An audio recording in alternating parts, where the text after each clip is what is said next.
What's up, world? This is Salim with Flip for Figs, and today we're looking at the Hot Toys Droideka from Star Wars Episode 1, The Phantom Menace. Flip for Figs. When I flip, you flip, we flip.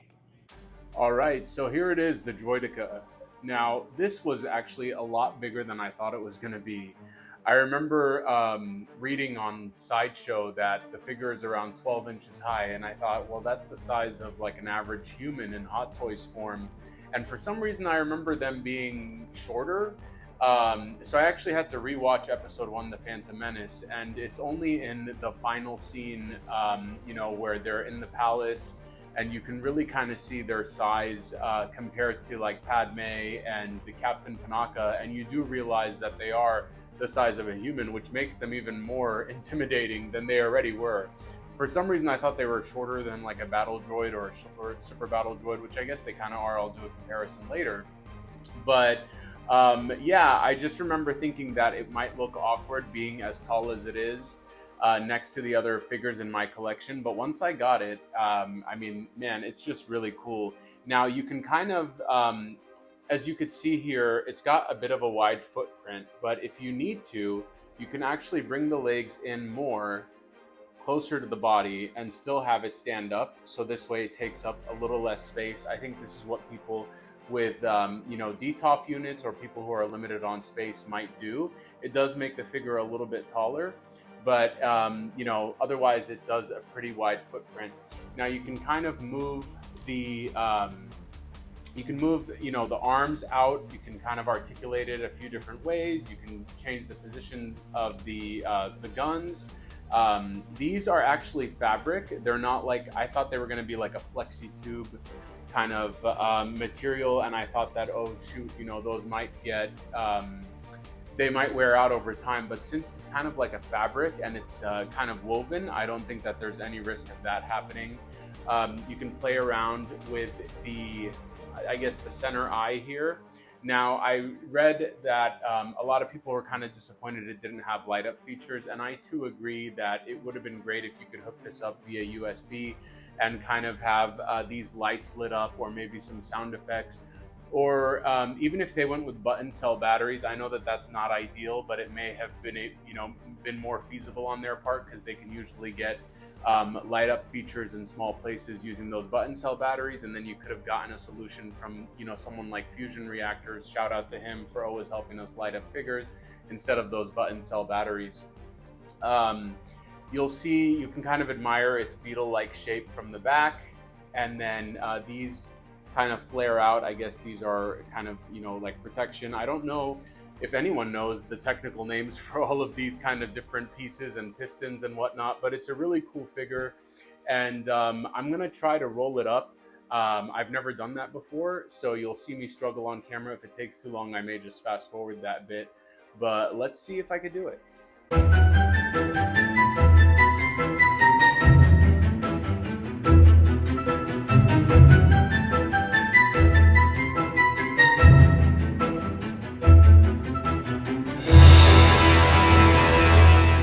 So yeah, I don't know if I did this correctly. I could pull out the instructions to make sure, but I'm not going to do that, because to be honest with you, I don't plan on keeping it in a rolled up position.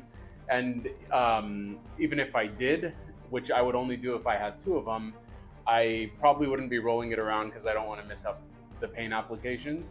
But it seems fairly simple to do. You literally just fold in everything on itself. There's probably a better technique to it, and I don't know if these are supposed to like stick out so that they can shoot when they're rolling, or if they just stop rolling and then start firing. But yeah, this is a really cool figure.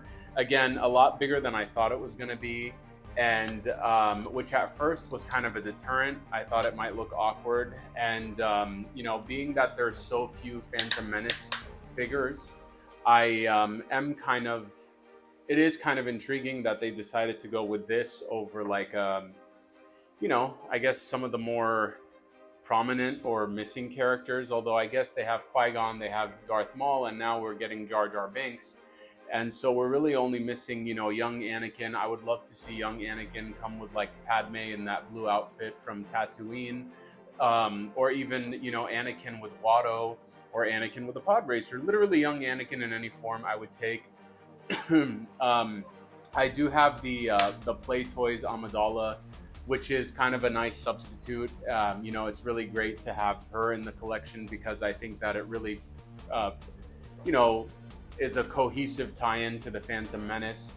But I actually really like the Phantom Menace. I know that a lot of people didn't like it. I think as time goes on, people are starting to appreciate it a little bit more, especially as us collectors are struggling with tariffs and taxes on everything. The fact that it starts off with taxation in the galaxy is pretty interesting. Um, and one thing I really love about the Phantom Menace is just Darth Maul. I mean, he's, in my opinion, he's the coolest character design ever. I think he's criminally underused. Obviously, he's gotten some love in the Clone Wars and things like that.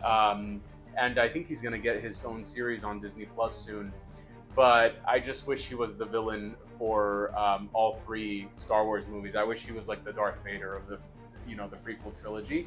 I know a lot of people like Count Dooku, and as I revisited the prequels, I realized how much of a boss Count Dooku actually was, beating Anakin and Obi-Wan nearly twice.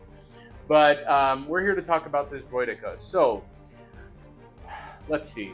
Value for the money, that's kind of tricky. I think Hot Toys, a lot of us can really, you know, justify spending money on Hot Toys because they look so real, and they have, for the most part, aside from pleather pieces, they usually have really nice materials and whatnot.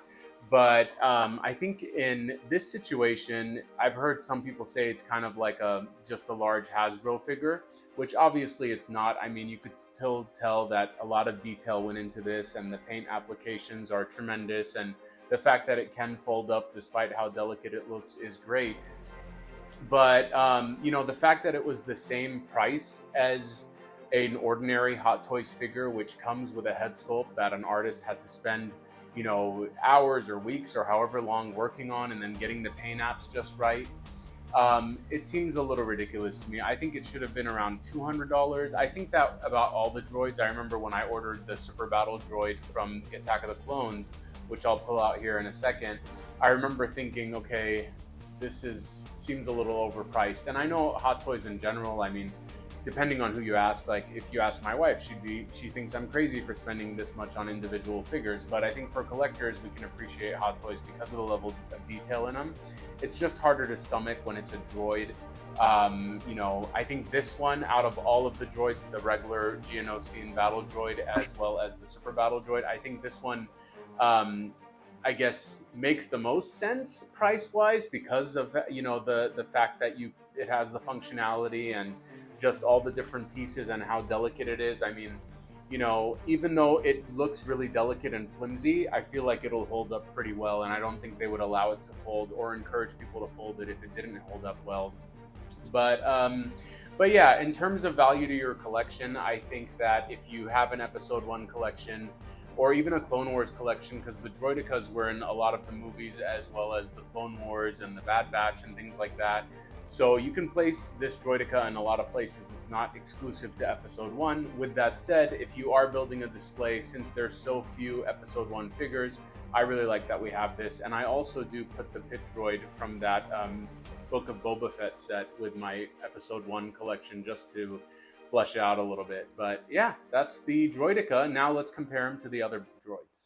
All right, guys, so here they are, all of your Hot Toys prequel droids. I have the Geonosian Battle Droid from Attack of the Clones, the Droideka, the Super Battle Droid from Attack of the Clones, as well as the Pit Droid here. Now, the Pit Droid isn't from a prequel Hot Toys set. It actually comes from Book of Boba Fett set, and he comes with R5D4 as well as BD. But you know, I mean, it's a Pit Droid. They're all over the Phantom Menace. And for me in my collection, especially since R5D4 goes with my A New Hope collection, I figured that the Pit Droid would look great in the Episode 1 line. And I really can't wait until we get the Sand Battle Droid. I don't know why we haven't gotten it yet. I mean, they included parts of it in the Revenge of the Sith Obi-Wan Deluxe version, and then we've also seen it teased in both the promo pics for Jar Jar Binks. We've actually seen a prototype on a STAP, you know, at some of the conventions and whatnot. So I think it's coming. I don't know why they're holding out on us so far, but I really like the reddish brown color of the Sand Battle Droid, but again, that's going to go in my Attack of the Clones display. That's where it currently is. So I really want regular plain Battle Droids to go with my Episode 1 collection. But yeah, height-wise, like I said, I always imagined or assumed that the Droideka was a bit shorter than the others. But as you can see here, even without it being the legs being set to the tallest position, it's just as tall, if not almost as tall, as the Battle Droid as well as the Super Battle Droid. So, so yeah, in terms of, like I said, I think you guys should pick it up, especially if you love the droids, if you want to create, kind of a scene with a bunch of droids fighting, Jedi in the Clone Wars, or if you just want it for your Episode 1 display. Again, it's very versatile. Just be mindful of the space that it's going to take, and again, be mindful of the fact that for the same price, you could be getting a figure, that's really detailed with, multiple head sculpts or things like that. I mean, I think the price is the same as like Commander Cody 2.0 or Captain Rex 2.0, and that one comes with multiple helmet designs and a bunch of weapons. This, when you open up the box, it's literally just this. There's not a single swap out feature, a single accessory. I know a lot of people were bummed that it didn't come with like the shield. That was one thing that I didn't really care too much about, because I thought it would be really odd for them to include that feature. I think anything they would have included that would have kept the price down would have looked really cheap, and anything that would have been substantial would have been really large and kind of made the price already more expensive than it was.